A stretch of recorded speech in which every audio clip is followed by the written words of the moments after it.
સુરતમાં હત્યાના બનાવો અટકવાનું નામ નથી લઈ રહ્યા ત્યારે રાંદેર વિસ્તારમાં વહેલી સવારે એક યુવકની હત્યા થઈ હતી। આ હત્યા મિત્રે જ મિત્રની કરી હોવાનું સામે આવ્યું છે, જેથી પોલીસે ઘટના સ્થળે પહોંચીને તપાસ હાથ ધરી હતી। જોકે હત્યાને અંજામ આપીને હત્યારો ફરાર થઈ ગયો હોવાથી તેને ઝડપી પાડવા માટે પોલીસ દ્વારા ચક્રો ગતિમાન કરવામાં આવ્યા છે। રાંદેરના બાબુનગરમાં રહેતા 21 વર્ષીય મુન્ના નામના યુવકની હત્યા થઈ હતી। મુન્ના પર ચપ્પુના ઘા ઝીકી હત્યા કરાઈ હતી। પૈસાની લેતી દેતીમાં ઉશ્કેરાઈમાં આવીને આરોપી દ્વારા હુમલો કરવામાં આવ્યો હતો। ઘટનાને અંજામ આપી હત્યારો મિત્ર ફરાર થઈ ગયો હતો, જેથી રાંદેર પોલીસ ઘટના સ્થળે આવી પહોંચી હતી। હાલ યુવકના મૃતદેહને પીએમ અર્થ મોકલી કાર્યવાહી હાથ ધરવામાં આવી છે।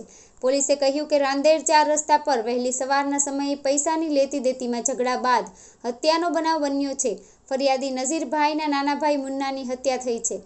ઉશ્કેરાઈની હત્યા કરવામાં આવી હતી। તીક્ષ્ણ હથિયારના ઘા સાથળના ભાગે હુમલો થયો હતો, જેથી લોહી વહી જતા તેને સારવાર માટે સિવિલ હોસ્પિટલ ખસેડવામાં આવ્યો હતો।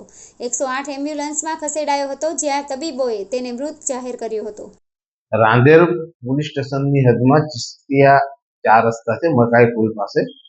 ત્યાં સવારના સમયે કંઈક પૈસાની લેતી દેતી બાબતમાં ઝઘડો થયેલ છે ને એની અંદર ખૂનનું બનાવ બનવા પામે છે, જેને અંદર ફરિયાદી નજીરભાઈ છે, એમના નાના ભાઈ મુન્ના ઉર્ફે માનસિક નાઓ તથા આ કામના આરોપી જે છે એ ફારૂક મોહમ્મદ અસલમ ઉર્ફે કંડર ફારૂક પટેલ નાઓ વચ્ચે પૈસાની લેતી દેતી બાબતમાં સામાન્ય ઝઘડો થયેલ અને ઝઘડામાં આ કામના આરોપી ઉશ્કેરાઈ ગયેલ અને એને પાસેના ચપ્પુના જેવું હથિયાર હતું એ ચપ્પુના એના સાથળના ભાગે ઘા મારી દીધેલ, જેથી વધારે પડતું બ્લીડિંગ થઈ ગયેલ અને પછી તાત્કાલિક 108ને બોલાવીને સિવિલ હોસ્પિટલમાં લઈ ગયેલ, તો ત્યાં સિવિલના ડૉક્ટર શ્રીએ એને મરણ જાહેર કરેલ છે અને હાલમાં આ કામના આરોપી વિરુદ્ધમાં ખૂનનો ગુનો દાખલ કરવામાં આવેલ છે।